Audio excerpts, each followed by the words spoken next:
ठीक है, ठीक। नमस्कार, मैं सोमेश चौधरी और आप देख रहे हैं न्यूज 19 हिंदी। आज हिंदी पत्रकारिता दिवस। आज ही के दिन 1826 ईस्वी में उदंत मार्तंड का पहला पत्र प्रकाशित हुआ था। यह साप्ताहिक था। जुगल किशोर शुक्ल जी के कारण यह प्रकाशित हुआ और जैसे हिंदी पत्रकारिता अपना राह तय करने लगी, उसी राह में जो उस महामानव कहा जाता है, उस राह के जो ऋषि थे और जिनके बिना हिंदी पत्रकारिता के बारे में सोचा समझा नहीं जा सकता है, उन आचार्य श्री पूजन सहाय को याद करके आज हिंदी पत्रकारिता को याद करेंगे। आचार्य श्री पूजन सहाय हिंदी नवजागरण के अग्रदूत थे। इनको बहुत लोग संपादकाचार्य भी कहते हैं, बहुत लोग अलग अलग नामों से, कोई साहित्य भूषण कहते हैं, कोई विनय विभूति कहते हैं, अलग अलग नामों से इनको इनकी परिभाषा देते हैं। मैं चाहूंगा कि आज और भी अभी हमारे बीच में जो जो गेस्ट हैं, मैं उनको पहले परिचय करा दूं। आप ये देख रहे हैं कि सबसे जो बाईं तरफ है वो हमारे नीचे जो डॉक्टर सीपी सिंह, चंद्रकांत प्रसाद सिंह, जो आईपी यूनिवर्सिटी में प्रोफेसर भी हैं और कई तरह के साहित्य किताब लिखे भी हैं और हमेशा अपने सोशल मीडिया पर बहुत ही एग्रेसिव उनका कैंपेन चलता है और बौद्धिक विचार के जनक यहाँ है। दूसरे जो आपके हैं मिहिर भोले सर, ये भी नेशनल इंस्टीट्यूट ऑफ डिजाइन के प्रोफेसर हैं।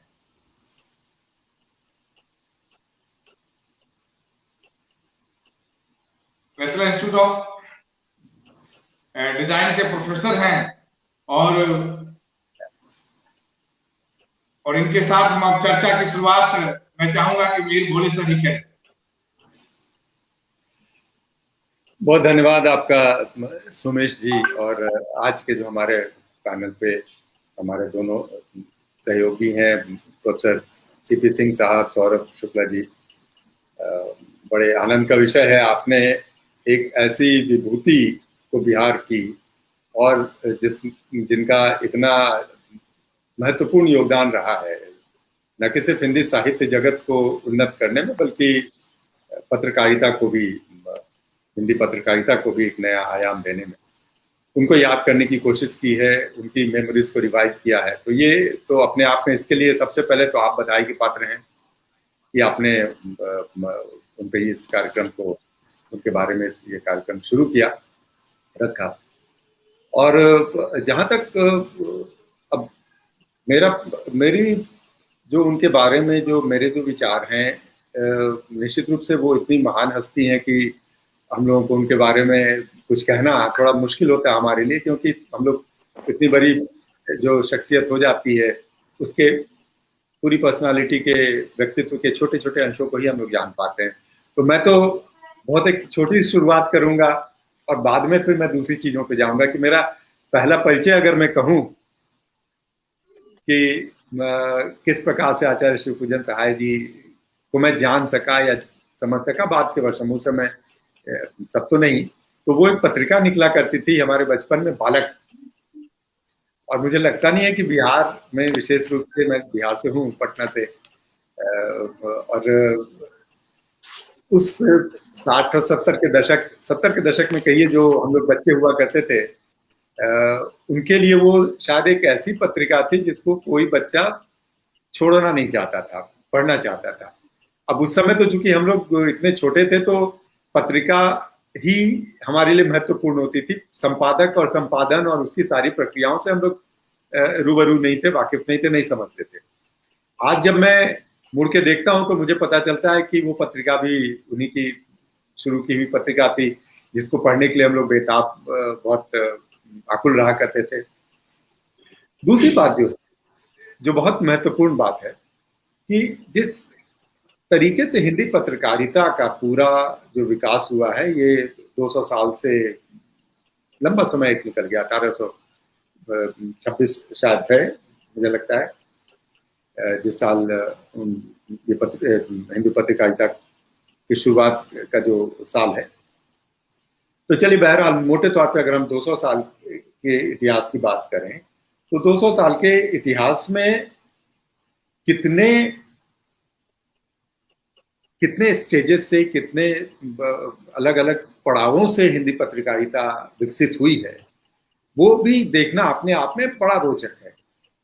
क्योंकि जिस समय की बात पत्रकारिता की हम बात करते हैं, हिंदी पत्रकारिता की, वो समय वो था जबकि हम अंग्रेजों के अधीन थे, पराधीनता थी, और पराधीनता के समय हमारे लिए एक मुख्य पत्र होना चाहिए था, वो नहीं था।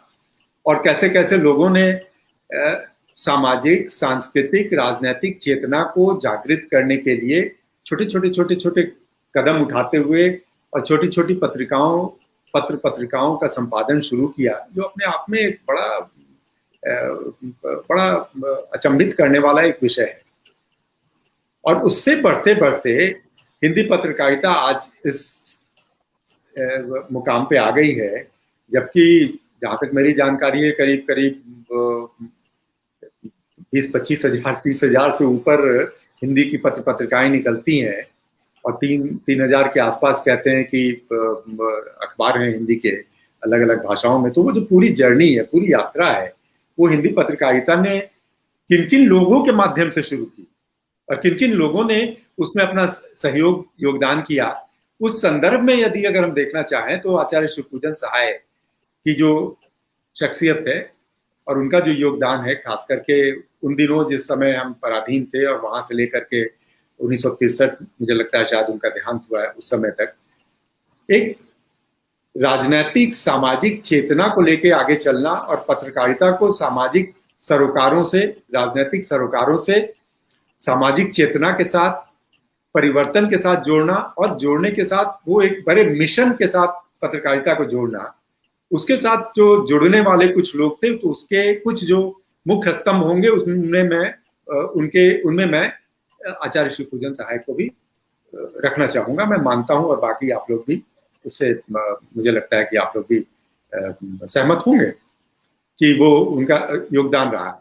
और वहां से चल के आज के स्तर की, जो आज के समय की जो पत्रकारिता हो गई है, वो पत्रकारिता किस मुकाम पे आके पहुंची है, अब उसको भी समझने के लिए हमको वापस जाना पड़ेगा उसी एरा में, उसी पीरियड में जिस काल में आचार्य शिवपूजन सहाय या उनके सरीखे दूसरे व्यक्ति थे जिन्होंने पत्रकारिता, हिंदी पत्रकारिता को बढ़ने में, फलने में, फूलने में अपना योगदान दिया। तो मुझे लगता है कि ये परिवर्तन और परिवर्तन से पूरी उसकी जो यात्रा और यात्रा से किस मुकाम पे हम पहुंचे हैं, उस संदर्भ में उनके योगदान को समझना बहुत बहुत जरूरी है। तो आप, मुझे लगता है कि बहुत अच्छा प्रयास आपने किया है कि इस माध्यम से हम उनके बारे में कुछ बात कर सकें। जी हाँ, तो इसी सिलसिले को आगे बढ़ाते हुए मैं चाहूंगा कि सौरभ शुक्ल अपनी बात रखे, क्योंकि आप नए जमाने की पत्रकारिता किताब भी लिखे हैं और पत्रकारिता में आचार्य शिवपूजन सहाय के योगदान और हिंदी पत्रकारिता की ओर जाना, इस पर आपको प्रकाश डालें। देखिए, बिल्कुल सुमेश जी, सबसे पहले आपका बहुत बहुत धन्यवाद कि इस तरह की आपने एक प्रथा को, कि ऐसे महापुरुषों को याद किया जाए, दोबारा से जीवंत करने की कोशिश की है। इससे सबसे ज्यादा फायदा खासतौर पर आज की जनरेशन को मिलेगा जो इन चीजों को भूलते जा रहे हैं। आचार्य शिवपूजन सहाय जी से मेरा परिचय जो कहूं तो तकरीबन 2006-07 के आसपास से ही शुरू हुआ था, जब मैं सीपी सर के मार्गदर्शन में जर्नलिज्म कर रहा था जागरण इंस्टीट्यूट में। तो वहीं पर लाइब्रेरी में आना जाना शुरू हुआ और पुरानी चीजों को देखने का क्रम जब चला, तो उसी दौरान इनसे भी परिचय हुआ, इनसे भी एक तरह से कहें तो आमना सामना हुआ, और पता चला कि वाकई पत्रकारिता किस दौर से शुरू हुई थी और आज हम जिसे एक तरह से प्रोफेशन मानकर चल रहे हैं। यहाँ पर तमाम चीजें बदल गई हैं अब, लेकिन असल शुरुआत क्या थी, वो क्रांति क्या थी, उन लोगों ने जो एक जन जागरण, जन चेतना का माहौल शुरू किया था, उसे किस तरह से आगे ले जाना है, ये चीजें उसी दौर में समझ में आई हैं। और आज भी अगर हम पीछे जाते हैं तो देखते हैं कि हम भले ही एक प्रोफेशन के तौर पर खबरों को, समाचार को परोस रहे हैं, लोगों को दिखा रहे हैं, लेकिन वो बहुत सारी चीजें कहीं ना कहीं मिसिंग है, नजर आती हैं। तो अगर आज भी हमें पत्रकारिता को, भले ही ये नए जमाने की पत्रकारिता है, आज टैबलेट मोबाइल फोन पे आपके सारे के सारे अखबार आ जाते हैं। वो जमाना था कि एक एक चीज के लिए आपके पास वो तकनीक नहीं होती थी, आपको सारी चीजें एक तरह से जमीन से ही शुरू करनी होती थी, एकदम न्यू से शुरू करनी होती थी। लेकिन आज आपके पास तमाम संसाधनों तकनीक होने के बाद भी जो कुछ चीजें गायब हैं वो यही है कि वो जन चेतना नहीं है। लोगों को आप जागृत नहीं कर सकते हैं, वो जागरण की शुरुआत नहीं कर सकते हैं। ये कमी आज जरूर खलती है, कहीं हम भले ही तकनीकी तौर पर अपने आप को कितना ही आधुनिक मान लें। तो ये एक सबसे बड़ी चीज है। और शिवपूजन सहाय जी के बारे में कल से, जब से सोमेश जी से बात हुई कि नहीं ये कार्यक्रम शुरू किया जाना है, तो तमाम जगहों पर देख रहा था, तो एक इंटरव्यू पर नजर पड़ी जो उनके गांव में ही किसी लोकल चैनल ने जाकर के गांव के लोगों से बातचीत की, तो एक संस्मरण सुनाया लोगों ने कि जब शिवपूजन सहाय जी अपने गांव जाते थे तो अपनी गाड़ी वो गांव के बाहर ही छोड़ देते थे और पूरे गांव में वो पैदल जाते थे। जब लोग उनसे पूछते थे कि भाई आप ऐसा क्यों कर रहे हैं, पैदल जाने की क्या जरूरत है, गाड़ी है आपके पास, गाड़ी से आइए, तो वो कहते थे नहीं ये गांव मेरा है, इस सब मैं यहीं पर पैदा हुआ हूँ, यहीं पर पला बढ़ा हूँ, तो ये अपनापन बना रहे इसलिए मैं ऐसा करना चाहता हूँ। तो ऐसे लोग, ऐसी सोच के लोग जिन्होंने पत्रकारिता की नींव रखी है, उनसे हम लोगों को सीखना चाहिए कि एक अपनापन चाहे हम उन लोगों के साथ बना के रखें जो हमारे गांव घर के लोग हैं, या जो समाज है, जो देश है, जो लोग हैं हमारे जिनके लिए हम काम करते हैं, जिनके लिए हम खबरें लिखते हैं, खबरें दिखाते हैं, उनके प्रति भी हमारी ये एक जिम्मेदारी है। इससे हमें समझना होगा। एक और बात जो सामने आती है वो ये कि आज तमाम दो धुरे में बटा हुआ समाज नजर आता है। एक तो कहा जाता है कि नहीं भाई आप देशभक्त हो गए हैं, दूसरे जो अलग विचारधारा वाले होते हैं उन्हें देशद्रोही कहा जाता है। तो शिवपूजन सहाय को अगर आप पढ़ेंगे तो साफ आपको नजर आएगा कि उस जमाने से भी राष्ट्रीय चेतना को किस तरह से आगे बढ़ावा देना है, इसकी बात उन्होंने शुरू से कही है, अपने लेखों के जरिए कही है, अपनी किताबों के जरिए कही है, और उन्होंने बताया है कि इससे बढ़कर कुछ नहीं हो सकता है, भारतीय संस्कृति से बढ़कर कुछ नहीं हो सकता है, भारतीय लोगों की जो विचारधारा है उससे बढ़कर कुछ नहीं हो सकता है। तो कम से कम इन चीजों को भी हमें साथ में लेना चाहिए, लेकर आगे बढ़ना चाहिए, जानना समझना चाहिए। और ये वो एक तरह से हम कहें तो एक नींव है, मील के पत्थर हैं, जिनको हम जब जब अपना रास्ता हमें आगे अंधेरे में नजर आए तो उनकी कोई भी किताब देहाती दुनिया पढ़ लें या उनका कोई भी लेख पढ़ लें तो वो एक बार फिर से पूरी ताजगी आ जाती है कि नहीं हमें किस दिशा में जाना है, किस तरह से अपनी चीजों को आगे बढ़ाना है। जी, बहुत अच्छी बात है सौरभ जी। अब मैं चाहूंगा कि डॉक्टर चंद्रकांत प्रसाद सिंह अपनी बात रखें।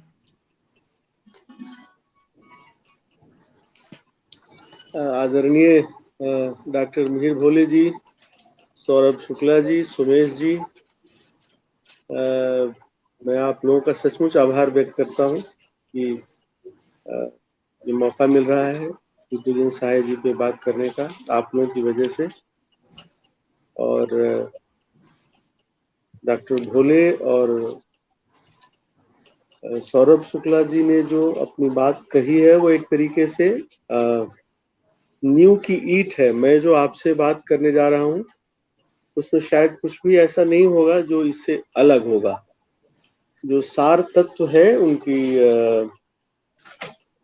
पत्रकारिता का, और सिर्फ पत्रकारिता कहना अनुचित होगा, लेकिन फिर भी चूंकि वो एक टॉपिक है इसलिए कह रहा हूँ, जो सार तत्व है वो वही है जो डॉक्टर भोले और सौरभ जी ने कहा है और उस ओर हम लोगों का ध्यान आकृष्ट किया है।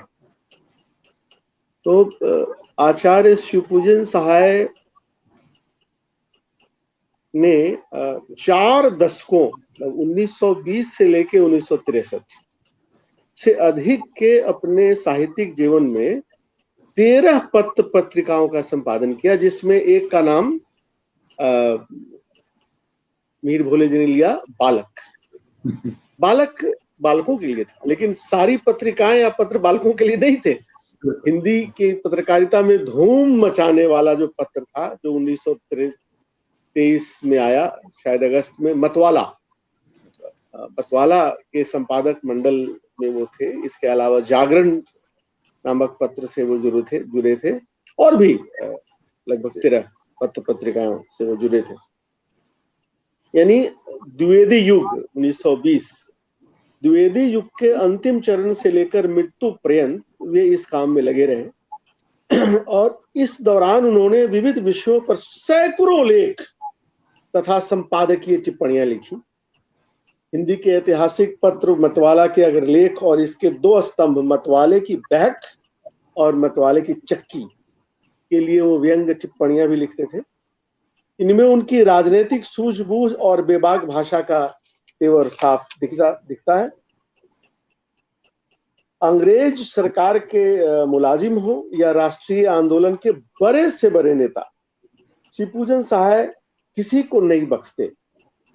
मतवाला के पहले अंक 26 अगस्त 1963 के अग्रलेख में शिवपूजन सहाय ने लिखा था, मैं अपनी यात्रा की रिपोर्ट नियमित रूप से प्रकाशित करता रहूंगा। उसमें सच्ची और स्वाभाविक सूचना रहेगी। ध्यान दीजिएगा, सच्ची और स्वाभाविक। और आज के पत्रकारिता के संदर्भ से जोड़िएगा, उसमें सच कितना है और स्वाभाविक कितना है। तो वो कहते हैं कि उसमें सच्ची और स्वाभाविक सूचना रहेगी। उसके द्वारा मैं यथेष्ट रीत से देश की आंतरिक दशा बतलाऊंगा, लेकिन बतलाने का ढंग निराला होगा और जो मेरी तरह स्वतंत्र मत वाला होगा वही उस ढंग का समझने वाला होगा।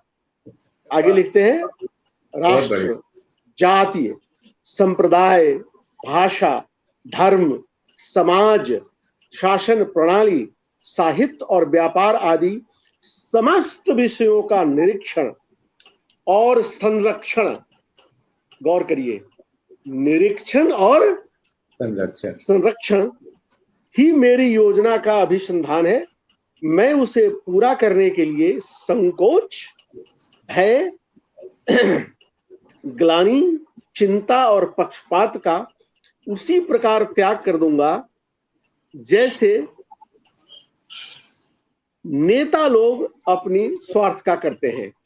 यहां भी व्यंग है, और कैसा व्यंग है, जब आप नेताओं के बारे में उनकी टिप्पणियां आगे पढ़ेंगे तो और बात स्पष्ट होगी। अपनी पूरी यात्रा के दौरान शिवपूजन सहाय ने न सिर्फ मतवाला को इस घोषणा पर कायम रखा, बल्कि अपने संकल्प से वो कहीं डिगे नहीं। एक पुष्ट जातीय चेतना, यहां जातीय चेतना कहने का मतलब है जो एक भारतीय के रूप में हमारी जातीय चेतना है, और भारतीय के अंदर जो हिंदी भाषी समुदाय के रूप में हमारी जातीय चेतना है, उनके जातीय चेतना का ये मतलब है। एक पुष्ट जातीय चेतना से लेकर वे पत्रकारिता में आए और जीवन भर इसी सोच के कायल रहे।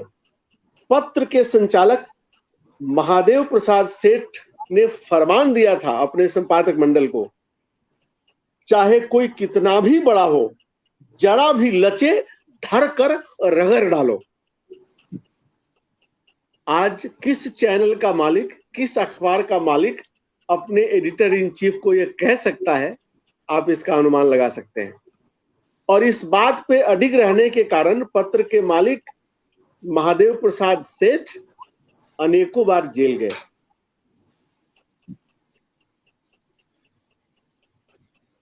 शिवपूजन सहाय का पत्रकार व्यक्तित्व जहां उग्र, अपने समय के हिसाब से उग्र राष्ट्रीयता का पक्षधर है, देश समाज की एक एक गतिविधि पर पैनी नजर रखता है और हर एक व्यक्ति के आवेदन को स्वीकारता है, वहीं दूसरी ओर उनकी दृष्टि में हिंदू अस्मिता के प्रति गहरा आग्रह है। कोई हीन भावना नहीं है, जो आमतौर पे आजकल के जो बुद्धि विलासी लोग हैं उनमें हिंदू अस्मिता के प्रति एक हीन भावना है। वहीं दूसरे की जो अस्मिता है उसको लेकर के वो बहुत प्रशंसा वाले मोड में रहते हैं, लेकिन अपनी अस्मिता को लेकर के एक हीन भावना है। शिवपूजन सहाय में ऐसी बात बिल्कुल नहीं थी। 8 सितंबर 1923 के मतवाला के अंक में उन्होंने लिखा, मुसलमान भाई रहते तो हिंदुस्तान में हैं, मगर सपना देखते हैं अरब का। ऊंट जब भागता है तो पश्चिम की ओर ही जाता है, अकबर इलाहाबादी ने ठीक ही कहा है। कोट किसको कर रहे हैं सो देखिए, अकबर इलाहाबादी। अकबर इलाहाबादी ने ठीक ही कहा है, पेट मसरूफ है क्लर्की में, दिल है ईरान और टर्की में। देखते ही देखते सहारनपुर के मुसलमानों ने मुपला कांड को दोहरा दिया और हिंदू अभी तक बुद्धू ही बने बैठे हैं। आज के किसी भी पत्र में आप इसको लिख दीजिए, शिवपूजन सहाय का नाम हटा दीजिए, पत्र के मालिक और संपादक दोनों को भक्त करार दे दिया जाएगा। और यह 1923 की घटना है, लगभग 100 साल पुरानी घटना है। सामाजिक चेतना के प्रति कितनी प्रखर निष्ठा थी, वस्तु स्थिति तथ्य के प्रति कितनी प्रखर निष्ठा थी और साहस कितना था, आप इसका अनुमान इससे लगा सकते हैं। इसी अग्रलेख में उन्होंने गांधी जी के असहयोग और अहिंसा की खिंचाई करते हुए लिखा। गांधी जी के परम भक्त थे, घोषित गांधीवादी थे वे। फिर लिखते हैं, जब कभी मुसलमानों की उदंडता से हिंदुओं के जान माल और इज्जत की बर्बादी हो जाती है, उस समय व्यर्थ ही असहयोग और स्वराज्य की दुहाई दी जाती है। उन्हें स्वराज तो आगे पीछे मिलेगा, जान और माल का खतरा तो हर समय हर साल सिर पर सवार रहता है। सबसे बड़ी बात यही है कि रावण से भिड़ने, रावण मतलब अंग्रेज, सही बड़ी बात तो यही है कि रावण से भिड़ने से पहले बंदर और भालू आपस में ही निबट लें। ऐसा नहीं। अब ये जो बंदर और भालू, इस पे जरा गौर करिए। बंदर और भालू का जो रूपक है, इस रूपक में एक स्नेह है, एक ऑर्गेनिक कनेक्शन है, एक लगाव है। उनका बंदर और भालू से मतलब हिंदू मुसलमान से है। अब आप इसमें जिसको हिंदू कह ले, जिसको मुसलमान कह ले, आपकी मर्जी है। उन्होंने इसमें साफ नहीं किया है। लेकिन राम के लिए बंदर और भालू रावण की लड़ाई में कितने महत्वपूर्ण थे, इसकी ओर उन्होंने इशारा किया है। तो अंग्रेजों की लड़ाई में, अंग्रेजों से लड़ाई में हिंदू मुसलमान की जो एकता है वो कितनी महत्वपूर्ण है, इसकी ओर वो इशारा करते हुए यथास्थिति भी कहते हुए नहीं चुकते हैं कि वो जब होगा तब होगा। यहां तो जान पे आ पड़ी है, पहले जान बचाएं खुद की, तब तो दुश्मन से लड़ पाएंगे।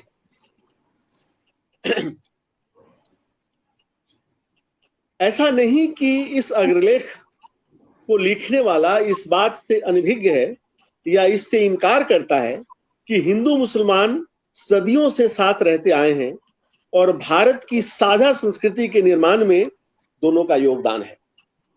वे कहते हैं, अंग्रेजों के सताने से हम इतने दुखी नहीं हो सकते, अंग्रेजों के सताने से हम इतने दुखी नहीं हो सकते जितने कि मुसलमानों के, क्योंकि अंग्रेजों से हमारा 36 का संबंध है और मुसलमानों से भाईचारे का। यह उसी लेख का अगला हिस्सा है। आकस्मिक नहीं कि वे प्रकट रूप से मुसलमानों और दंगाई मुसलमानों में अंतर करते हैं बिना कहे हुए। वो ये आमतौर पे जो पॉलिटिकली करेक्ट होने की लोग कोशिश करते हैं, कुछ कहने के पहले ही क्वालिफिकेशन लगा देते हैं, ऐसा वे नहीं कहते, क्योंकि संदर्भ से बात स्पष्ट हो जाती है कि वे किसके बारे में क्या कहना चाह रहे हैं।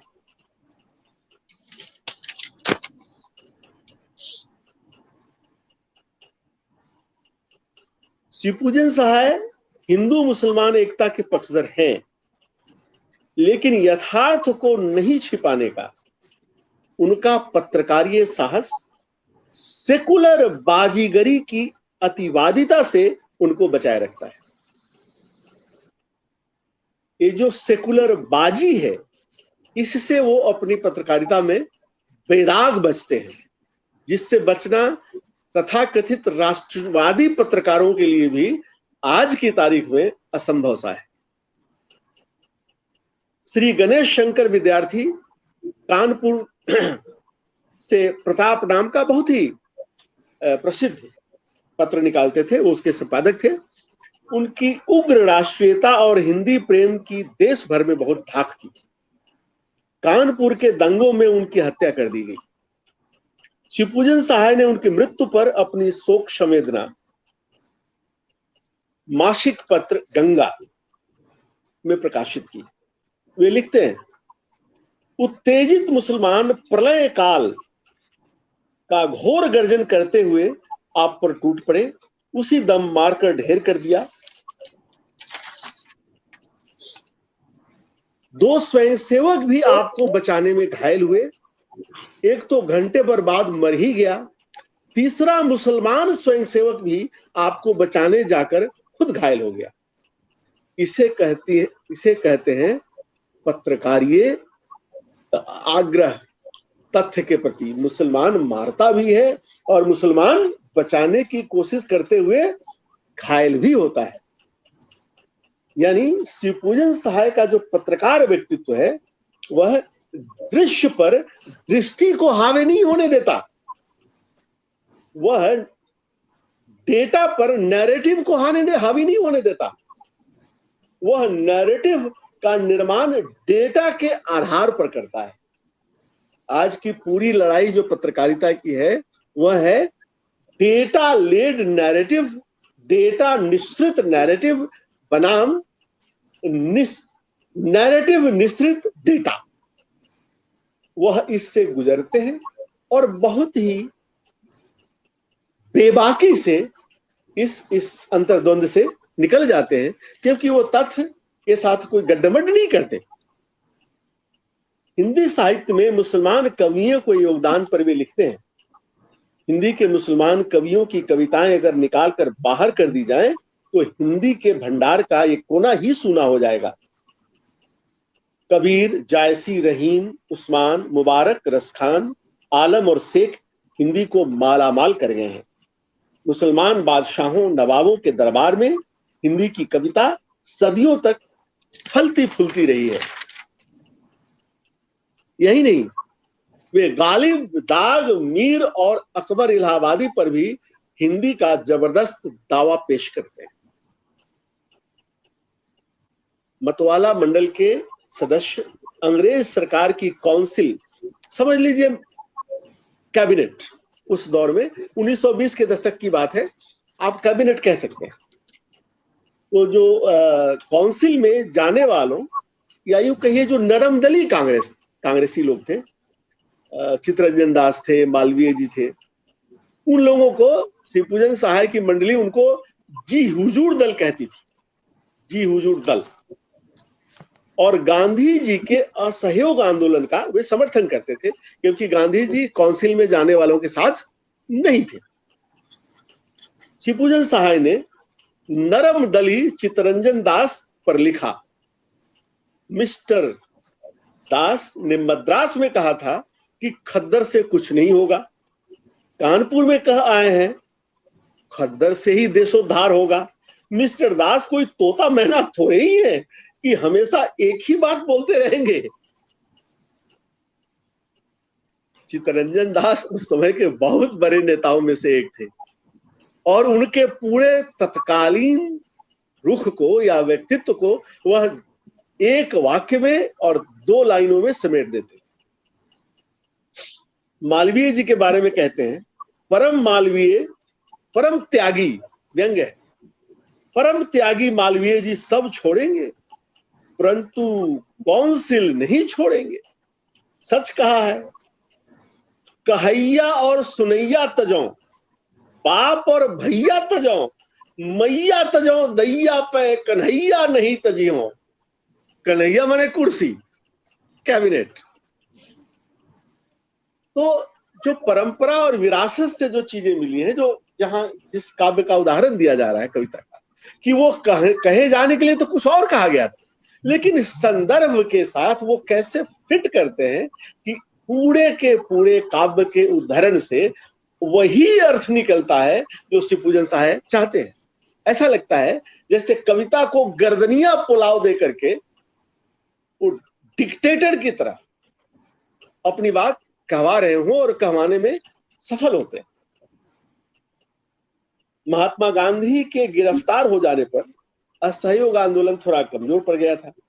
इस पर शिव जी ने लिखा, क्या ये 1920 के दशक की बात है, आरंभिक जो सालों की बात है, कि क्या अंग्रेज नासमझ है कि समान नागरिकता का अधिकार, समान नागरिकता का अधिकार सिर्फ आज ही नहीं है, 100 साल पहले भी था। समान नागरिकता का अधिकार ऐसे देश को दे दे जिसके रोम रोम में महात्मा गांधी के कैद होने पर भी चुप्पी साध लेने की निर्लज्जता भरी हुई है। हमें गरज हो तो हम उन्हें लाचार कर दें, अधिकार लेना पसंद हो तो हम उन्हें बाध्य कर दें, लेकिन इस चुप्पी के कारणों की ओर भी वे संकेत करते हैं। जिस देश में अबलाओं पर नाना प्रकार के अत्याचार होते हैं, जिस देश में धर्मांधता का बोलबाला है, जिसमें शिक्षा द्वारा गुलामी के भाव हृदयंगम किए जाते हैं। आपकी शिक्षा प्रणाली जो 100 साल पहले थी और आज है, इसमें क्या कोई परिवर्तन आया है? इस पे हम खुद से सवाल पूछ सकते हैं, क्योंकि वे कह रहे हैं जिस देश में शिक्षा द्वारा गुलामी के भाव हृदयंगम किए जाते हैं, उस पर अंग्रेज यदि अन्याय करते हैं तो वे ईश्वर की इच्छा को स्पष्ट चरितार्थ करते हैं। यानी अंग्रेजों से मुक्ति के लिए जो हमें बौद्धिक और भौतिक प्रयास करने चाहिए, शारीरिक प्रयास करने चाहिए, हम वैसा नहीं कर रहे हैं, क्योंकि हमारा जो नेतृत्व अंग्रेजों के खिलाफ खड़ा है, उनके सत्ता में हिस्सेदारी करने वाले लोगों के विरोध में खड़ा है, हम उसका साथ नहीं दे रहे हैं। तो एक जगह वो गांधी जी का खूब विरोध करते हैं, उन पे व्यंग्य करते हैं, उनके सत्य और अहिंसा का मुसलमानों के संदर्भ में माहौल उड़ाते हैं, वहीं असहयोग आंदोलन पे, काउंसिल के मुद्दे पे, कैबिनेट में भागीदारी के मुद्दे पे उनके साथ खड़े हैं। यानी हमेशा पीछे चलना या हमेशा विरोध करने वाली कोई बात ही नहीं है। जैसा इशारा सौरभ जी ने किया कि आप एक तरफ की एक कोई बात कहिए तो भक्त हो जाएंगे या फिर देशद्रोही हो जाएंगे। यानी अगर आप सच कहिए तो ना आप राइट विंगर हैं और ना आप लेफ्ट विंगर हैं, आप सिर्फ और सिर्फ सत्य विंगर हैं, जिसके साथ ना राइट विंगर खड़ा होगा ना लेफ्ट विंगर खड़ा होगा। सर आज जी जी अरे बोलो तो सही, आप कुछ बोल रहे हो जी। आज की पत्रकारिता भी ऐसी हो रही है, या तो मैं देख रहा हूं कि आज के संदर्भ में देखा जाए हिंदी पत्रकारिता में, या तो सत्ता के विरोध में है, मतलब सीधा कहा जाए मोदी विरोध या मोदी समर्थक, दो धारा हो चुका है। आप अपने इस सवाल को भूलिएगा मत या अपनी इस टिप्पणी को भूलिएगा मत, क्योंकि इस सवाल में बहुत दम है और मैं चाहूंगा कि 4-5 मिनट बाद जब हम इससे मुक्त हो तो मैं इस सवाल का उत्तर दूं, अगर बाकी लोग को इसे आपत्ति नहीं हो तो। नहीं। तो असहयोग आंदोलन के बारे में हम लोग बात कर रहे थे। हम 100 साल पहले की घटना को अभी से जोड़ने का दुस्साहस कर रहे हैं और देखना चाह रहे हैं कि 100 साल पहले की घटना के जो मुद्दे थे, उसका जो तत्व था, मूल भाव था, आज अंग्रेज चले गए हैं, उनके गए हुए भी लगभग 74 साल हो जाएंगे इस साल, फिर हम कहाँ खड़े हैं उस संदर्भ में। असहयोग आंदोलन के कमजोर पड़ जाने पर कांग्रेस का जो चितरंजन दास गुट काउंसिल प्रवेश की पुरजोर वकालत करने लगा था, उस पर मारवाड़ी सुधार एक पत्र था जिसके वो संपादक थे, जो शायद आरा से निकलता था अगर मैं सही हूं तो।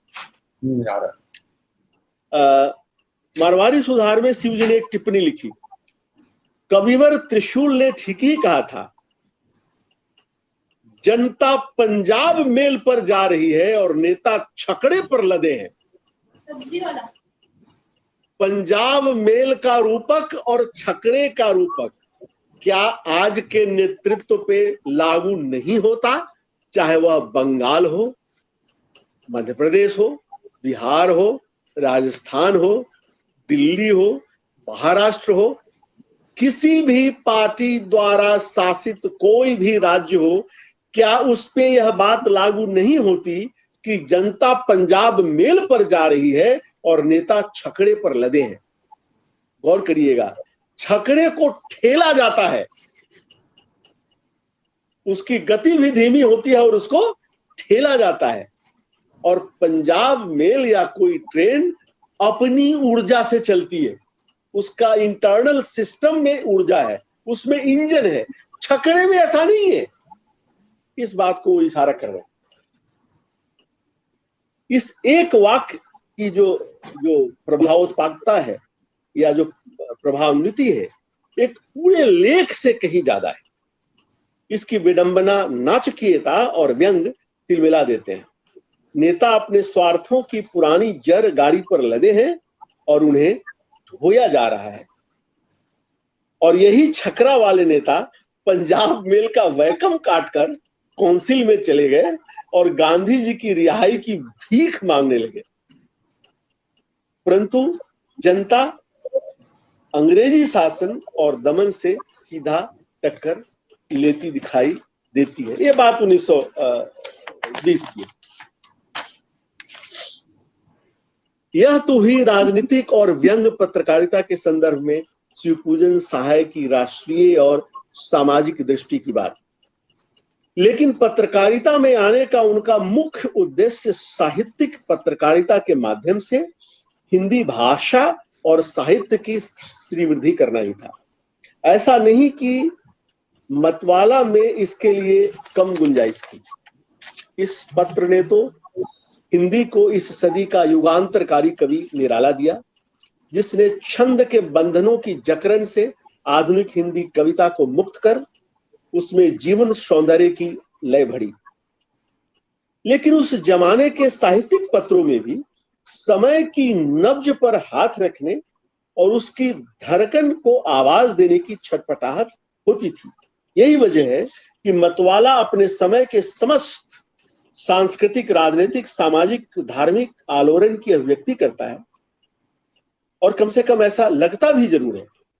यह बात दिगर है कि राजनीतिक और सामाजिक सवालों पर लिखते वक्त भी उनका रंग साहित्यिक है, क्योंकि उसमें जितने भी लोग थे, उसके जितने भी पत्रकार थे, वे मूलतः साहित्यिक थे। इस दृष्टि से शिवपूजन सहाय लिखित मतवाला का पहला अग्रलेख आत्म परिचय ऐतिहासिक महत्व का है। एक तरफ यह पत्रकारिता के मानदंडों पर अपनी दो टूक राय जाहिर करता है, तो दूसरी तरफ भारत के इतिहास को वर्तमान की पीड़ा से मुक्ति और सुंदर भविष्य के निर्माण के साधन के रूप में प्रस्तुत करता है। यहां फिर रूपक है, पार्वती का रूपक है। पार्वती को अपने पीहर, मतलब भारतवर्ष, वो हिमाचल की बेटी है, हिमालय की बेटी है। पार्वती को अपने पीहर के लोगों की दुर्दशा देखी नहीं जाती। मैं स्वयं हल चलाकर पृथ्वी की लुप्त उर्वरा शक्ति को पुनर्जीवित करना चाहती हूं। इस पर शिवजी कहते हैं, पहले खेत में, शिवजी कौन शिवजी? शिवपूजन सहाय नहीं, पार्वती के पति शिव कहते हैं। पहले खेत में खाद डालने की तैयारी करो पार्वती, जोतने की चिंता बाद में करना। काली बनकर पृथ्वी को रक्त सिक्त कर डालो। रक्त खारा होता है, खाद भी खारी ही होनी चाहिए। फिर काशी की अन्नपूर्णा देवी पर पार्वती व्यंग करती है। उन्हें तो अपने पेट से ही फुर्सत नहीं है, वे तो रोज 56 प्रकार का भोग गपकती हैं, उन्हें दूसरों के पेट की क्या चिंता। जहां एक तरफ सांस्कृतिक बात की जा रही है, राष्ट्रीयता की बात की जा रही है, राजनीति की बात की जा रही है, वहां देश की जो स्थिति है, देश की जो माली हालत है, जो गरीब गुरबा की स्थिति है, उस पे भी अपने रूपक के मार्फत वो कितना करारा व्यंग करते हैं। और रूपक किसका लेते हैं? पार्वती का, अन्नपूर्णा देवी का और भगवान शंकर का। पार्वती को अब शंकर की बगल में बैठकर कैलाश की शोभा बढ़ाना अच्छा नहीं लगता है। यह नारी चेतना के जगने और क्रियाशील होने की सूचना है।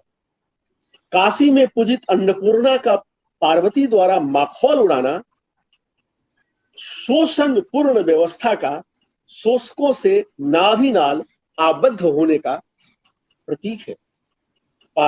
पार्वती के पीहर यानी भारतवर्ष की हालत पर रिपोर्ट करने के लिए शंकर वीरभद्र को नियुक्त करते हैं। ये सब हमारे मिथकीय चरित्र हैं, उनके मार्फत वर्तमान का हिसाब किताब लिया जा रहा है। शंकर उसे निर्देश देते हैं, सब श्रेणी के लोगों का हाल जाल जानने के लिए घर घर चक्कर लगाओ। से एक साहित्यिक पत्र है या पत्रिका है, उसमें कहा जा रहा है, उसके पहला अंक में, उसके एडिटोरियल में, उसके घोषणा में, आत्म परिचय में, यानी ये पत्रिका आगे जाकर क्या करेगी, उसमें कहा जा रहा है शंकर के मार्फत सब श्रेणी के लोगों का हाल जानने के लिए घर घर चक्कर लगाओ। क्या आज हम घर घर चक्कर लगाते हैं पत्रकार के रूप में? क्या हम अपने ऑडियंस और उसके प्रेफरेंस के गुलाम नहीं हो गए हैं? यह एक महत्वपूर्ण सवाल है जो इन पंक्तियों से पैदा होता है। आजकल पत्रकारिता में विषय विशेष में महारत रखने वालों की पूछ बढ़ रही है, लेकिन हिंदी प्रदेशों में साक्षरता की दर अगर उसको दस्तखत करने वाले से न जोड़े तो शायद 50% से अधिक नहीं है।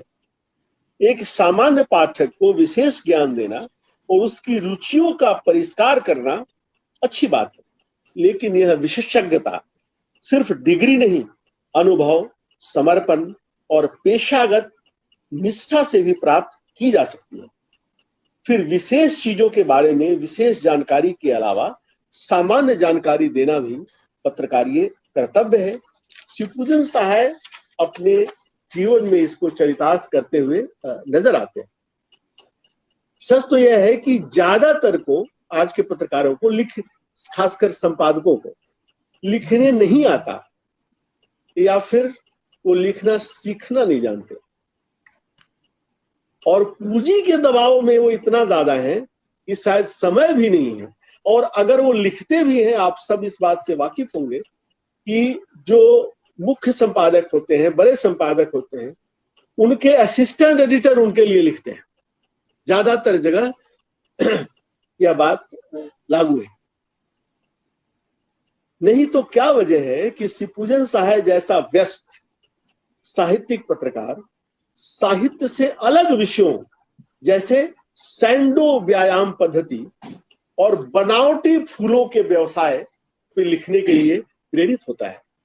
उन्होंने खुद बिहार का विहार नाम से एक भूगोल की पुस्तक लिखी थी, क्योंकि उस समय हिंदी में भूगोल की पुस्तक नहीं थी। देखिए एक पत्रकार की कैसी निष्ठा है कि अपनी भाषा में, अपने समाज में ज्ञान के क्षेत्र में जो कमी है उसको भरने के लिए वह कितना अधिक बेचैन है।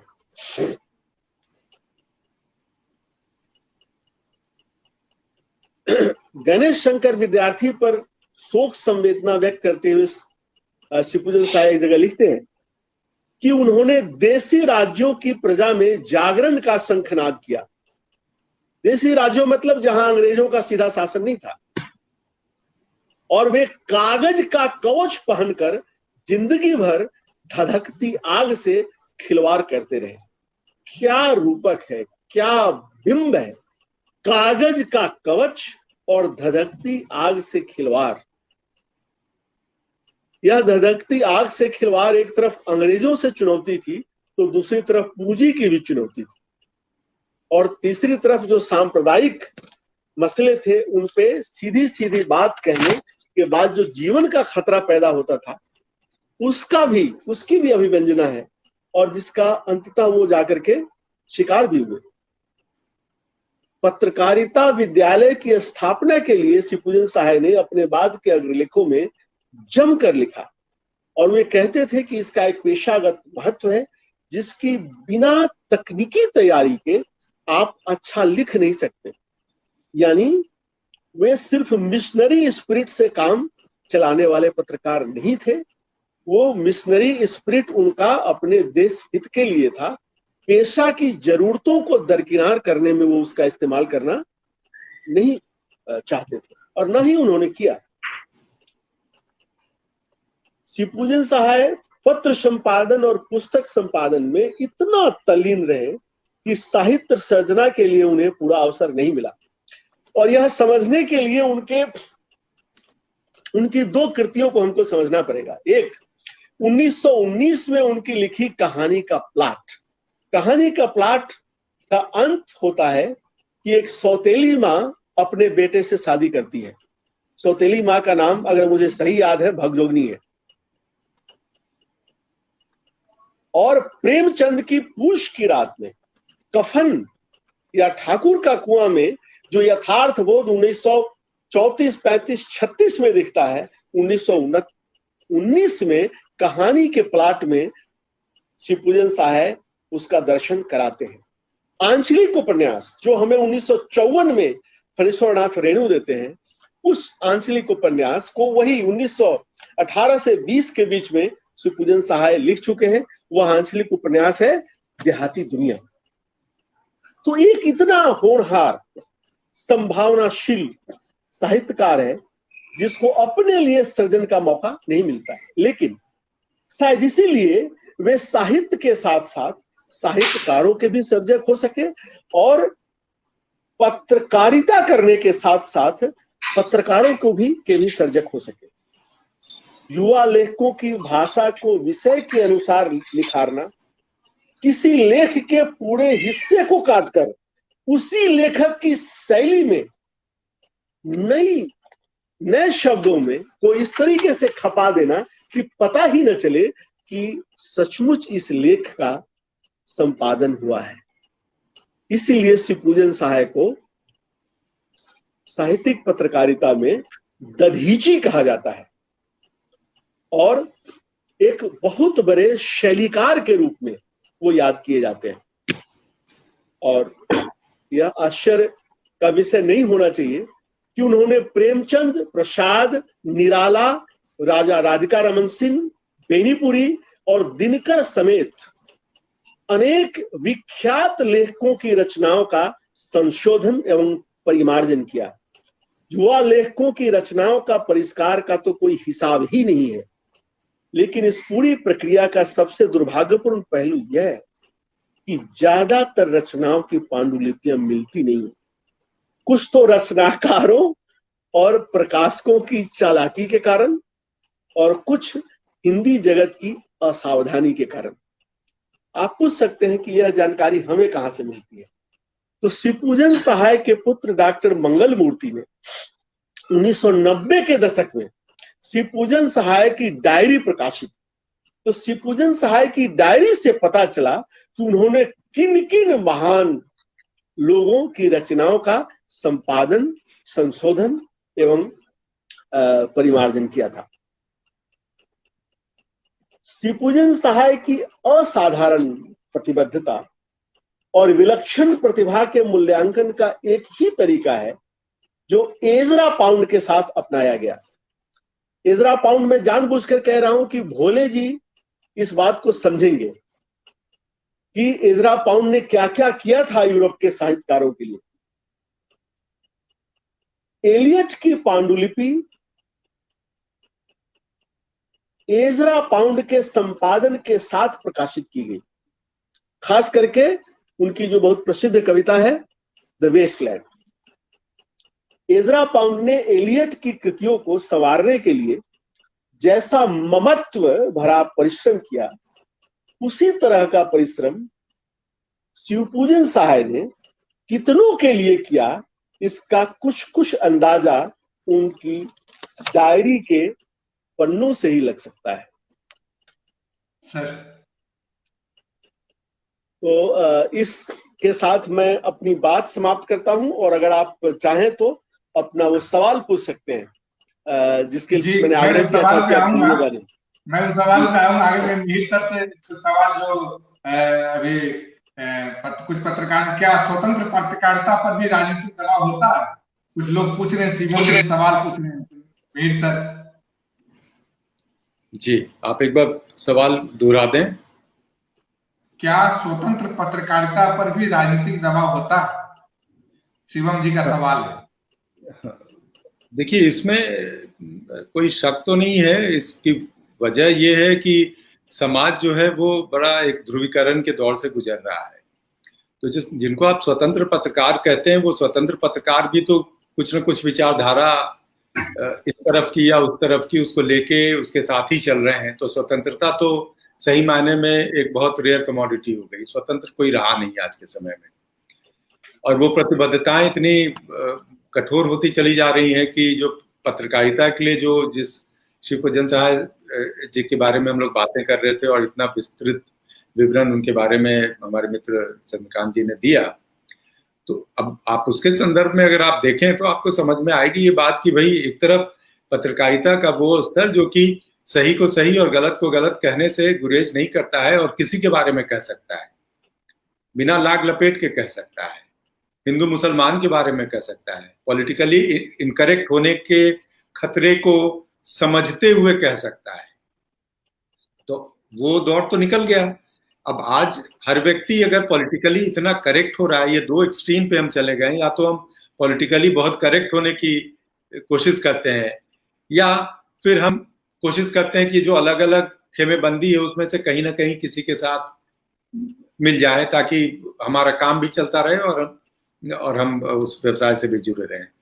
तो इस नजरिए से अगर आप देखने जाएं तो स्वतंत्र पत्रकारिता या फिर जो संस्थानों के साथ जुड़ी हुई पत्रकारिताएं हैं, संस्थानों की तो प्रतिबद्धताएं बहुत स्पष्ट हैं। आज के समय में अगर आप देखने जाएं तो करीब करीब हर मीडिया संस्थान अब तो ये बहुत बहुत ही ज्यादा स्पष्ट हो गया है कि वो एक स्टैंड लेके चल रहा है। और इसमें अभी के संदर्भ में यदि हम बात करें तो इसमें कोई बुराई भी नहीं है, क्योंकि अगर आप अमेरिकन मीडिया को देखेंगे, अमेरिकन जर्नलिज्म को, तो वहां पे भी वो रिपब्लिकन और डेमोक्रेट के खेमों में बटे हुए हैं और वो शुरू में इलेक्शन के चुनाव के पहले बता देते हैं कि हमारी प्रतिबद्धता इस दफा इनके साथ है।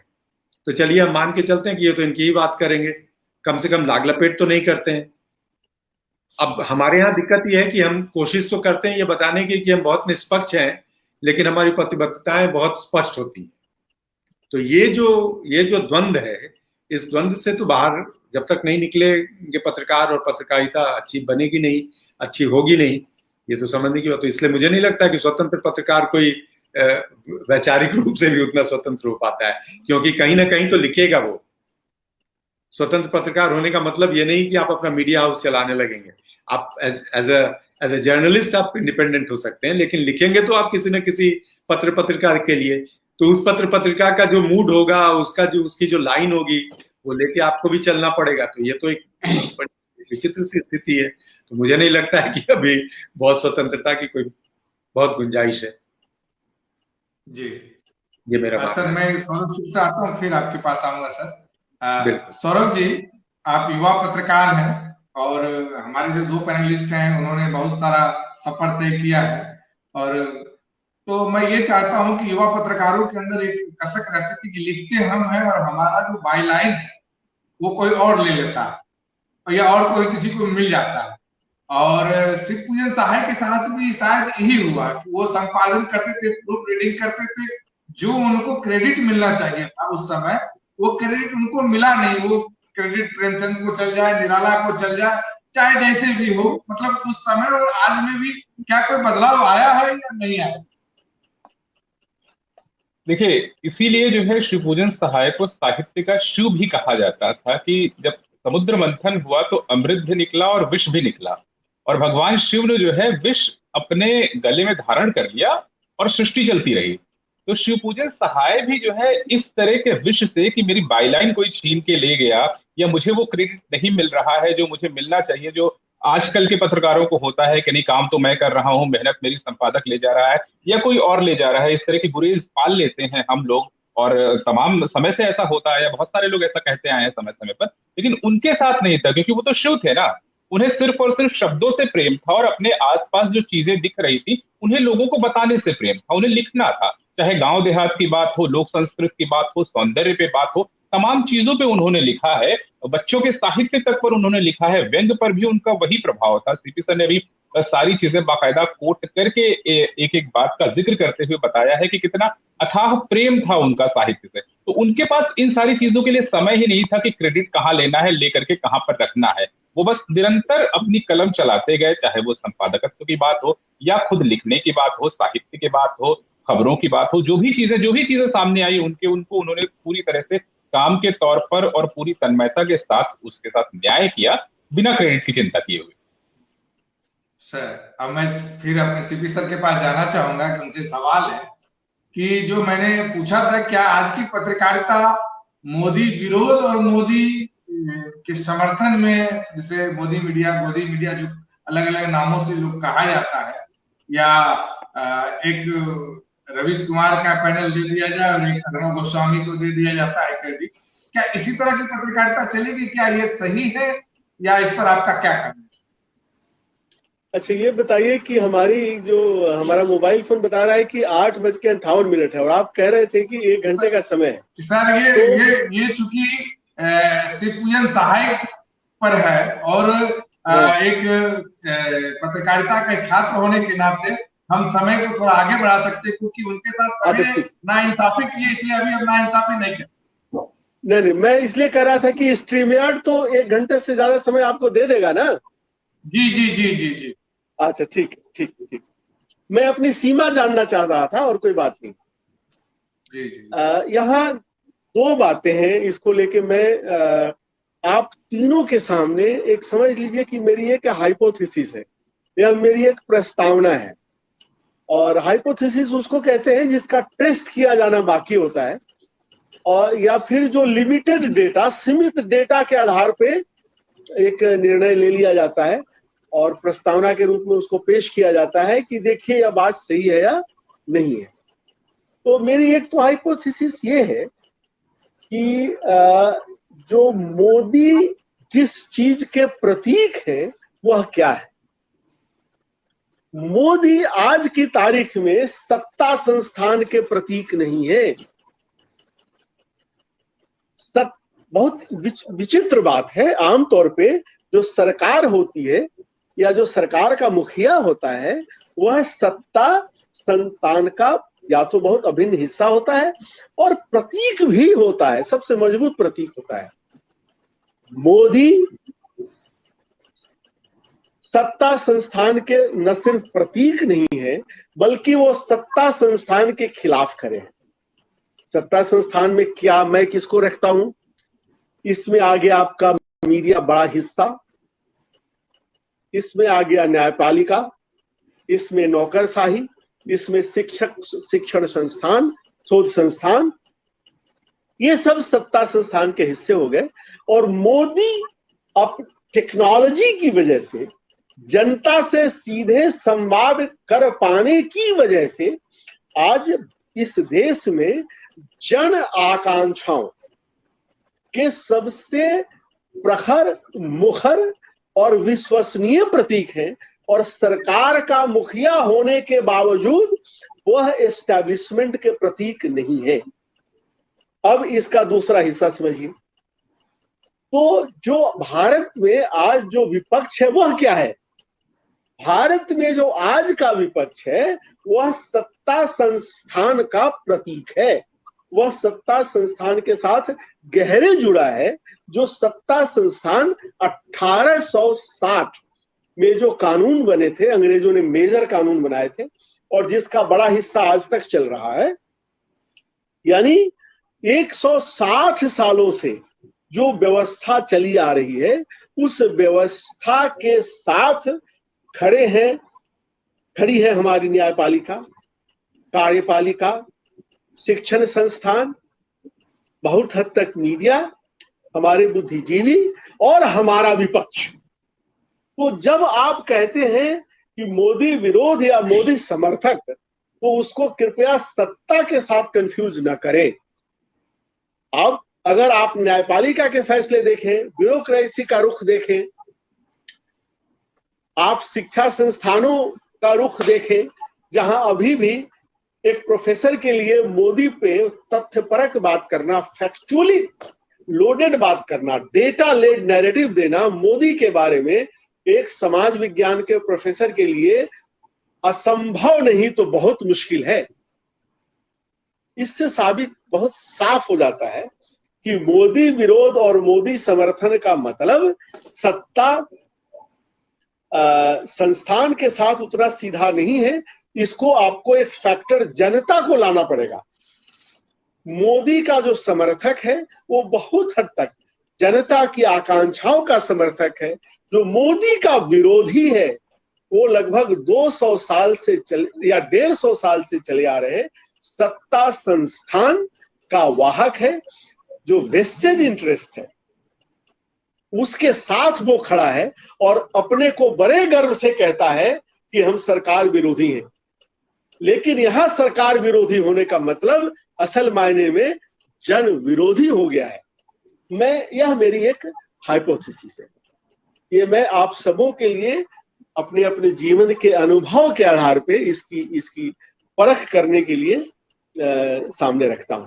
अब दूसरा पहलू है, इसका दूसरा पक्ष है, वो मैं एक बार सुमेश जी से कहूंगा दोबारा कहें तो फिर मैं उस पर अपनी बात कहूंगा। जी, मैं बोला था कि सत्ता पक्ष या विपक्ष में मतलब कोई मोदी समर्थक हो जाते हैं या मोदी विरोध। आजकल व्हाट्सएप यूनिवर्सिटी में एक चला था कि विपक्षी नेता का नाम क्या है, तो रवीश कुमार बोला। अच्छा ठीक है। अच्छा देखिए, ये फिर मैं आपके सामने एक प्रस्ताव पेश कर रहा हूं जिस पे आप लोग विचार करें। ये मेरी एक समझ है। लंबे समय से पत्रकारिता का मतलब होता रहा है सरकार विरोध, यानी सरकार का विरोध करिए तो आप सही पत्रकारिता कर रहे हैं।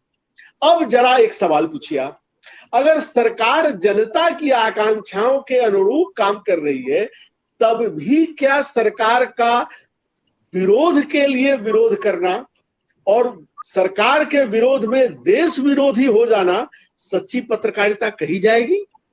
या पत्रकारिता के जो मानदंड है, पत्रकारिता की जो परिभाषा है, कम से कम व्यवहारिक परिभाषा, उसको ही बदलने की जरूरत है। अब उसको नए रूप से देखने की जरूरत है। तो जो लोग आज मोदी का विरोध कर रहे हैं या सरकार का विरोध कर रहे हैं उनसे सवाल पूछा जाना चाहिए कि आपका चैनल सन 2000 में राष्ट्रपति भवन से शुरू हुआ था, कौन से सरकार का विरोध करके आपने ये किया था? अपने 25 साल 30 साल के इतिहास में, 25 साल मान ले अगर आप, 25 नहीं 20 साल मान लीजिए, 20 साल के इतिहास में आपने सत्ता विरोधी, सरकार विरोधी कितनी रिपोर्टें की जिसको पत्रकारों को केस स्टडी के रूप में पढ़ाया जाता है? इसलिए सरकार का विरोध अपने आप में तब तक उचित नहीं हो सकता जब तक वह विरोध न सिर्फ तथ्यों के आधार पे हो बल्कि सत्यनिष्ठ भी हो। क्योंकि आप एक दो तथ्य उठा करके पूरे के पूरे सत्य को नकार सकते हैं, तो आपको फैक्चुअली करेक्ट होने के साथ साथ जो फैक्ट का ट्रेंड है, जो पूरा डेटा कहता है, अगर उसके साथ आप हैं और तब सरकार का विरोध कर रहे हैं तो बहुत महत्वपूर्ण बात है। जैसे आप ले लीजिए कोरोना से लड़ाई। अब कोरोना से लड़ाई के लिए कोई प्लान नहीं कर सकते आप। कोरोना से लड़ाई के लिए दुनिया का कोई भी देश प्लान नहीं कर सकता चीन के अलावा, जहां पे चीनी वायरस पैदा हुआ। तो फिर सरकार की आलोचना को आपको इस रूप में करना पड़ेगा कि सरकार की जो एजेंसियां हैं जो इम्प्लीमेंट कर रही हैं राज्य के स्तर पे जहां तक, उनके अपने ही एजेंसियों में कहां खामी है, उन खामियों को सामने लाइए और बेहतर रूप से इम्प्लीमेंट कराइए। न कि ये कहिए कि सरकार ने इसकी प्लानिंग क्यों नहीं की। तूफान, अब तो खैर 10 दिन पहले तूफानों के बारे में बता दिया जाता है तो थोड़ी बहुत तैयारी हो जाती है, लेकिन कोरोना जैसी चीज के बारे में जिससे पूरा विश्व जूझ रहा है और कोई भी देश नहीं कह सकता कि हम पूरी तरह से सफल हो गए हैं, जो बड़े रूप में जिनकी आबादी ज्यादा है और जहां पे आबादी के मूवमेंट को बहुत सफलतापूर्वक कंट्रोल नहीं किया जा सकता। आप ताइवान और जापान या साउथ कोरिया जैसे छोटे देशों को अगर आप छोड़ दें, यूरोप के बड़े बड़े देश धराशायी हो गए हैं, अमेरिका की ऐसी स्थिति है। तो अगर किसी एक केस स्टडी को ले ले, और अभी कोरोना सबसे बड़ी केस स्टडी है, तो सरकार की आलोचना किस आधार पे करें? इस आधार पे करें कि सरकार इसका अनुमान नहीं लगा पाई, फेल हो रही है, सरकार दवा नहीं दे रही है, सरकार बेड नहीं दे रही है। साहब अस्पताल 70-80 साल में बनते हैं। मेडिकल कॉलेज डॉक्टर 2 महीने में तैयार नहीं करते, 5 साल 6 साल में डॉक्टर तैयार होते हैं। एमबीबीएस एमडी एमएस जोड़ देंगे तो लगभग 10 साल लग जाता है। उस 70-72 सालों के शासन में 5 साल या 2 साल में अगर आप हॉस्पिटल डिमांड कर रहे हैं तो कहीं ना कहीं आपके इस डिमांड में, आपके इस वेंटिलेटर के डिमांड में, आईसी यूनिट के डिमांड में खोट है। आप जनता को मिसलीड कर रहे हैं, क्योंकि यह तो पिछले चुनावों में लगातार ये मुद्दा बनना चाहिए था। क्या कभी मुद्दा बना? नहीं मुद्दा बना। क्या एजेंडा हमारे पत्रकारों ने बनाया? नहीं बनाया। तो जरूरत इस बात की है कि जब संकट का समय है तो पत्रकार भी एक नागरिक है, वो इस देश से बाहर नहीं है, वह भी एक राष्ट्र का हिस्सा है, उसके पासपोर्ट पे भी नेशनलिटी इंडियन लिखा हुआ है। तो भारत की जो चुनौतियां हैं, क्या उस पत्रकार की चुनौतियां नहीं है? और किसी प्रोग्राम के इम्प्लीमेंट करने की जो खामियां हैं, कमजोरियां हैं, उन कमजोरियों को सरकार की कमजोरी के बजाय, सरकार की कमजोरी के साथ साथ हमको नागरिकों की कमजोरी के रूप में भी पेश करना होगा। अगर आप कालाबाजारी करते हैं ऑक्सीजन की या रेमडेसिविर की या किसी भी इस तरह की जरूरी चीज की या सिलेंडर की, तो भाई सरकार इस महासंकट में आपको क्या कर सकती है? हम सब नागरिक हैं, नागरिकों से देश बनता है और नागरिक भी सरकार का हिस्सा है। अगर नागरिक सिर्फ वोटर बन जाए, नागरिक सिर्फ ग्राहक बन जाए, अपने वोट को बेचने लगे और हर चीज में सिर्फ मांगे, अधिकार की बात करे और अपना कर्तव्य भूल जाए, तो कोई भी सरकार कम से कम इतने बड़े संकट में कुछ नहीं कर सकती। और ऐसे में हर बात के लिए सिर्फ सवाल की बात करना और उसमें विपक्ष की जगह रवीश कुमार को खड़ा करना कहीं ना कहीं विपक्ष की एक पैरोडी है, विपक्ष के पर व्यंग है और विपक्ष के न होने और उसके अगंभीर होने, निरर्थक हो जाने का एक प्रमाण भी है। मेरा अगला सवाल सर मीर भोले सर से रहेगा। मीर सर, मेरी आवाज आ रही है? हाँ आ रही है प्रश्न कर जी। सर मेरा सवाल यह है कि शिवपूजन सहाय जी को बिहारी पत्रकारिता का जनक कहा जाता है। जहां तक मुझे मालूम है कि वो सुल्तानगंज में गंगा से अपनी जो पत्रकारिता पे लिखे, बाद में फिर बालक हुआ। तो एक तो वो है कि बिहारी पत्रकारिता फिर उसके बाद आज के संदर्भ में कितना आगे बढ़ी, देश में उन्होंने क्या स्थान पाया। दूसरा सर यह है कि जब शिवपूजन सहाय के साथ 3 चीजें आई सर। एक, कोई व्यक्ति अपनी किताब लिखा या कोई अपनी रिपोर्ट लिखी, वो आज रिसर्च में है। दूसरी बात, वो उस तरह ही छप गई, एक वो रिसर्च में। दूसरा, उसका संपादन हुआ, वो किस तरह उस पर कलमें चली, लाल कलमें चली, स्याही चला। तो वो तो तीनों का जो रिसर्चर जो कभी इसका रिसर्च करता है, और उसके बाद जो शिवपूजन सहाय के बारे में कहा गया कि इनके बिना, मतलब ये संपादन के मास्टर इसको कहा जाता, आचार्य किसी नहीं कहा गया, आचार्य सबको नहीं कहा जाता। तो सर इस पर कुछ प्रकाश डालें। देखिए, एक तो कुछ चीजों को हमको ऐसे भी देखना पड़ेगा और उस दौर में और आज के दौर का जो फर्क है उसमें उस पर भी ध्यान देना पड़ेगा। वैसे अगर आप देखने जाएं तो उनकी जो शिक्षा दीक्षा जो जिसको हम कहते हैं कि एजुकेशन, शिक्षा का किस हद तक वो शिक्षित थे आज के पैमाने से, उस सब हिसाब से तो वो तो 10वीं पास थे। और 10वीं पास होने के बावजूद उन्होंने हिंदी साहित्य और हिंदी पत्रकारिता के जो आयाम जो जोड़े हैं और जिन ऊंचाइयों पे पहुंचाया है, वो तो आज के लिए भी अनुकरणीय है। तो एक बात तो ये हुई। और दूसरी बात कि वही आज के हिसाब से जिसको हम कहते हैं कि हाईली एजुकेटेड, तो हाईली एजुकेटेड कोट अनकोट उस श्रेणी में तो वो नहीं थे अगर आज के पैमाने में देखें, क्योंकि उनके पास वो डिग्री नहीं थी। 10वीं के बाद उन्होंने आगे पढ़ाई नहीं की, लेकिन वो हिंदी के प्राचार्य भी रहे राजेंद्र कॉलेज छपरा के, और बिहार राष्ट्रभाषा परिषद और साहित्य सम्मेलन, ये दोनों संस्थाएं पटना में, मेरे शहर में, मेरे घर के इर्द गिर्द ही थी। बिहार राष्ट्र भाषा परिषद तो बिल्कुल मेरे घर के करीब पटना में आज भी उसका कार्यालय है, और हम लोग आते जाते बचपन से उसको देखा करते। तो बिहार साहित्य सम्मेलन भवन में तो कई दफा जाने का मुझे मौका मिला, जहाँ साहित्यिक चर्चाएं होती थी और राजनीतिक चर्चाएं होती थी। और मुझे याद है कि जयप्रकाश नारायण को जब मैंने जिंदगी में पहली बार, बहुत छोटा था मैं, और पिताजी मेरे पुराने सोशलिस्ट, तो जेपी के बहुत करीबी सहयोगी, उनके छत्र छाया में पले बढ़े, तो वो जब मुझे लेके गए थे तो पहली दफा मुझे देखने का सौभाग्य भी बिहार राष्ट्र भाषा परिषद में ही हुआ था। तो इस तरह की संस्थाओं के साथ उनका संबंध, उसको, उन संस्थाओं को स्थापित करना और स्थापित करके हिंदी भाषा, हिंदी साहित्य, हिंदी पत्रकारिता, इन सारी चीजों को मिला जुला करके जो एक योगदान उन्होंने, उनका जो है, उसको तो भूला नहीं जा सकता। दूसरी चीज एक और मैं कहना चाहूंगा कि अंग्रेजी में कहावत है कि journalism is a literature created in a hurry, कि पत्रकारिता एक ऐसा साहित्य है जो जल्दी में खड़ा कर दिया जाता है। पत्रकारिता में आपको समय नहीं है, आपके पास कुछ घंटे हैं। मैं खुद टाइम्स ऑफ इंडिया से मेरी प्रोफेशनल जिंदगी की शुरुआत हुई थी, और 5-6 साल काम करने के बाद फिर वो अनुभव हमने भी देखा कि किस प्रेशर में लोग काम करते हैं, और उसमें काम की बातें निकाल लेते हैं। तो काम की बातों को निकालने के लिए दोनों चीज की जरूरत होती है। एक तो जिसको हम कहते हैं कि आपकी दृष्टि, आपका इंसाइट, आपका विजन, और साथ में आप उसी विषय को, उसी विषय वस्तु को किस तरीके से लोगों के सामने में प्रस्तुत करते हैं ताकि एक सामान्य नागरिक पाठक के लिए वो ग्रहणीय हो, वो समझ सके कि आप कहना क्या चाह रहे हैं, आपकी मंशा क्या है।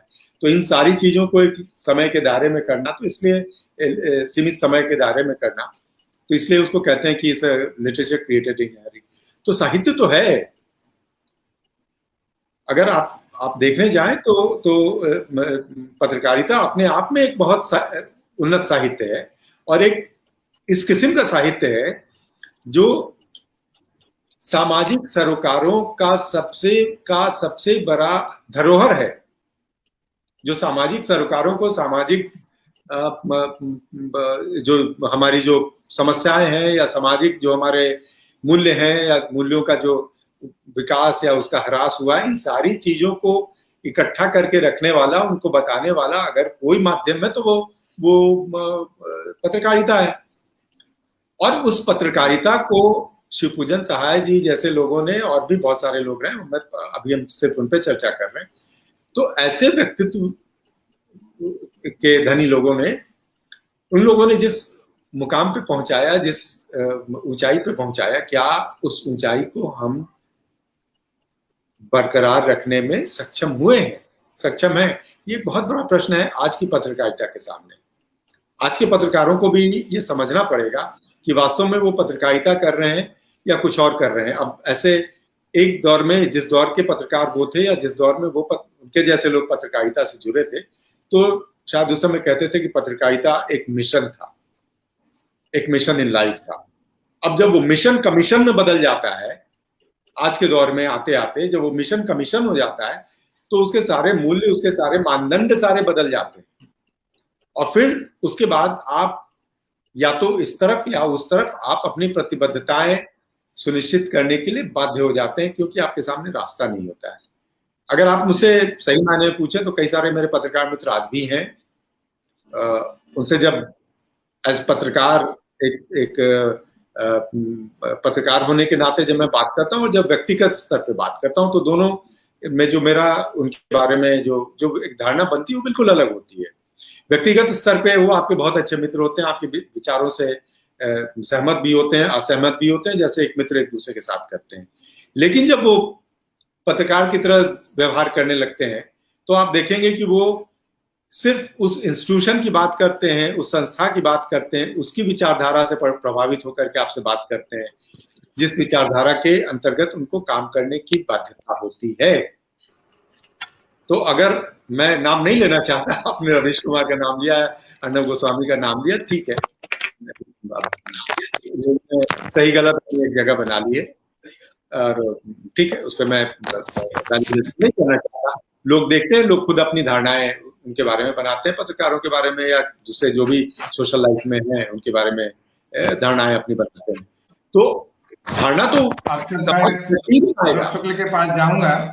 सौरभ जी, एक दो जो प्रश्न भी आ रहे हैं कि जो पत्रकार जेल में बंद हैं उनको छुड़ाने की सच्ची पत्रकारिता क्या होगी, उनको छुड़ाने का कोई प्रयत्न क्यों नहीं होता है, मतलब कहने का पत्रकारिता के पीछे संगठन है कि नहीं है, शायद इस पर उनका इशारा होगा, या इस पर आपका क्या कहना है? और आज के दौर में जो अंतिम बात कहते हुए फिर मैं सीपी सर के पास जाऊंगा और इस चर्चा को ही समाप्त करूंगा।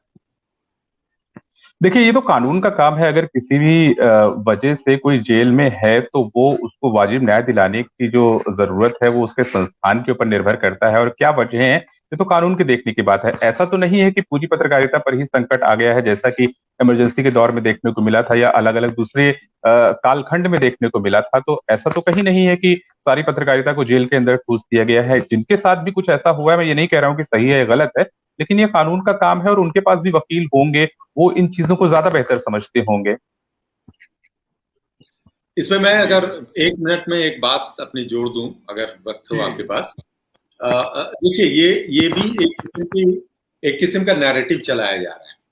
एक किस्म का नैरेटिव चलाया जा रहा है कि इस देश में लोगों को बोलने की आजादी उनकी छीन ली जा रही है, बोलने उनके फ्रीडम ऑफ एक्सप्रेशन जो है उस पर पाबंदी, बंदिश लगाई जा रही। मुझे लगता है अगर कोई भी सच्चे दिल से अपने दिल पे हाथ रख के इस चीज का मूल्यांकन करना चाहे तो मुझे लगता है कि शायद आज लोगों के बोलने की आजादी पहले के मुकाबले बहुत ज्यादा बढ़ गई है, बल्कि वो आजादी इतनी बढ़ गई है कि आज वो खतरनाक हो रही है।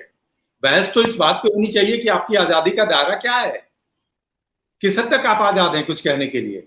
बोल की लब आजाद है तेरे, बोल की जुबान तेरी है। ये सारी बातें सुनने में, गाने में और नज्मों में बहुत अच्छी लगती हैं, लेकिन जब आप समाज में इन सब चीजों को लेके जाते हैं तो आपको ये दायरा फिक्स करना पड़ेगा और तभी आपको शिव पूजन सहाय की बात समझ में आएगी, वरना हम तो सिर्फ चर्चा करके निकल जाएंगे। अगर किसी चीज की कोई भी आजादी, दुनिया के किसी प्रकार का विचार, कोई भी शोध, ये सारा कोरोना का जो तमाशा हो रहा है उसी की वजह से हो रहा है। ये आप नेचर को समझने का एक फॉर्मूला अगर आप जानना चाहते हैं तो नेचर को समझने के लिए आपने नेचर का काट खड़ा करने के लिए नेचर के साथ खिलवाड़ करके इतना बड़ा एक खतरा पैदा कर दिया। क्यों नहीं था 2019 के पहले कोरोना? तो ये जो आप कहते हैं कि हमको शोध करने की आजादी है, हमको नेचर को समझने की आजादी है, हमको विज्ञान में काम कर रंग बिरंगे अनुसंधान करने की आजादी है, तो ये आजादी मानव समाज के लिए कितना सस्टेनेबल है? अगर वो आजादी सस्टेनेबल नहीं है, वहनीय नहीं है, उसका कोई समाज के लिए कोई खास अर्थ नहीं रहता और समाज के विखंडन में वो ज्यादा योगदान कर रहा है, तो मुझे उस आजादी पे एतराज है और लोगों को एतराज होना चाहिए। और मुझे लगता है कुछ ही दिनों के अंदर में देश की न्यायपालिका भी जो आजादी के लिए इतना बढ़ चढ़ के योगदान करती है, कुछ दिनों के बाद उनको भी ये बात समझनी पड़ेगी और शायद वो समझेंगे, वरना हमारे पास ये विखंडन के अलावा कोई रास्ता नहीं है।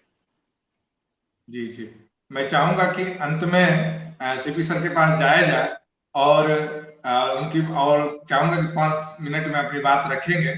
और सर, मैं आपसे एक सवाल जाते जाते करता हूँ, आपको जो है जिस तरह बोलना है बोलिएगा, लेकिन मेरा एक सवाल है कि आपको न्यू मीडिया विषय भी आपका है और मोबाइल का युग आ गया हाथ में है, तो शिव पूजन सहाय को जितना नहीं लिखा गया, पढ़ा गया, नहीं बताया गया, तो आज तो ये किया जाता है कि हर तरह के तथ्य लाकर इस पे लिखा पढ़ा जाता है। हम चाहेंगे कि आपके नेतृत्व में यह काम हो। जी सर। देखिए, नई टेक्नोलॉजी का असर तो यही है कि इसी टेक्नोलॉजी की वजह से हम अपनी विरासत पे चर्चा कर रहे हैं और इस टेक्नोलॉजी पे सवार होकर ही हम अपनी विरासत को बचाने में सक्षम होंगे। और पत्रकारीय जो स्वतंत्रता है, उस स्वतंत्रता के साथ जो कर्तव्य बोध है, राष्ट्रीय हितों के प्रति जो एक निष्ठा का भाव है, वह भी बहुत हद तक इस नई टेक्नोलॉजी, मोबाइल है, इंटरनेट है, सारे ऐप है, इनके मद्देनजर आपको मेरी बात सुनाई दे रही है? जी, हेलो जी बिल्कुल आ रही है। सुनाई दे रही है? अच्छा, ठीक। तो ये जो नई टेक्नोलॉजी है, इसने हमको काफी सशक्त किया है कि हम न सिर्फ अपनी विरासत इस आज के संदर्भ में श्री पूजन सहाय के व्यक्तित्व और कृतित्व पे बात करें और उनकी जो चुनौतियां 100 साल पहले की थी, उन चुनौतियों को आज के संदर्भ में हम देखें, जहां तक उन चुनौतियों का जो मूल रूप है और दूसरी तरफ जो हमारा वर्तमान है, चुनौतियों से हम कैसे टेक्नोलॉजी के संदर्भ में बदल ले। तो ये जो टेक्नोलॉजी है, यह टेक्नोलॉजी बहुत हद तक हम लोगों को आजादी दे रही है। आजादी जो कर्तव्य से मुक्त नहीं है, बल्कि कर्तव्य से युक्त है। अगर ऐसा संभव नहीं है, तो आज जिस तरह का दिख रहा है मीडिया में, वह ध्रुवीकरण नहीं दिख। यह ध्रुवीकरण शुभ लक्षण है। कैसे शुभ लक्षण है? पहले जो बातें आ रही थी दशकों से, उन पर लोग सवाल नहीं पूछते। इसीलिए समाज में शांति, जो श्मशान की शांति, मुर्गों की शांति की तरह आज सवाल पूछने इसीलिए संघर्ष हो रहा है, इसीलिए ध्रुवीकरण हो रहा है। और यह समाज के लिए विलक्षण है कि तथ्यों के आधार पे सत्य के संदर्भ में लोग अपनी बात कह रहे हैं, चाहे वो जाने हो या उधर खड़े या कोई और उनका पाला। तो आज नई टेक्नोलॉजी हमें पुराने लोगों के दान से जुड़ने के लिए ज्यादा समर्थ बना रही है। पहले पुराने लोगों से जुड़ने के लिए हमको बड़े मीडिया से जरूरत पड़ती, हमें सरकारी मदद की जरूरत पड़ती। आज हम पूंजी और सत्ता, इन दोनों को बाईपास करके आदान प्रदान कर पा रहे हैं। और यह हमारे राष्ट्र की सबसे बड़ी ताकत है। ये भी लगभग 70 करोड़ युवा है। यह इससे थोड़ा अधिक नहीं, वो 60 करोड़ स्मार्टफोन और 110 करोड़ कनेक्शन होकर के इस देश के बारे में एक दूसरे से विमर्श कर रहे हैं। और यह लीजिए कितना समझ पा रहा हूं। आज से पहले भारत की सुखद स्थिति कभी ऐसी नहीं। भारत की इतनी अच्छी स्थिति आज से पहले नहीं, कभी नहीं थी। संवाद के मामले में और संवाद के द्वारा जनता का से अपनी बात मनवाने के संदर्भ में, मीडिया से अपनी बात मनवाने, न्यायपालिका से अपनी बात मनवाने के संदर्भ, शाही से अपनी बात मनवाने के संदर्भ, और धीरे धीरे जो बौद्धिक संस्थान उन पे भी दबाव डाल के तथ्यगत दबाव डाल के डेटा आधारित अपनी बात का तो आ गया। आज से 20 साल से सावरकर पे आप अछूत करार दे दिए। आज आप गांधी पटेल कोर्ट से सावरकर पे भी बात कर सकते हैं। और यह इसीलिए संभव हुआ है, टेक्नोलॉजी है, इसका जो जादू है उसकी शक्ति आपको प्राप्त। जी सर इको और हम अपनी चर्चा भी करेंगे। आज की चर्चा बड़ी सार्थक रही और अलग-अलग लोगों का विचार इसे ही पत्रकारिता और हम लोग सहायक को याद किया आगे भी मुद्दे पर रचनाओं पर बनाते चले जनसहायक मिलकर हो, चाहे वो बंगाल की बात करें, उत्तर प्रदेश की बात हो या साउथ में भी के प्रति इन लोगों ने दिखाई बहुत धन्यवाद होने समय निकाला सर गुरुदेव का अनुरोध था मेरे मित्र धन्यवाद। नमस्कार।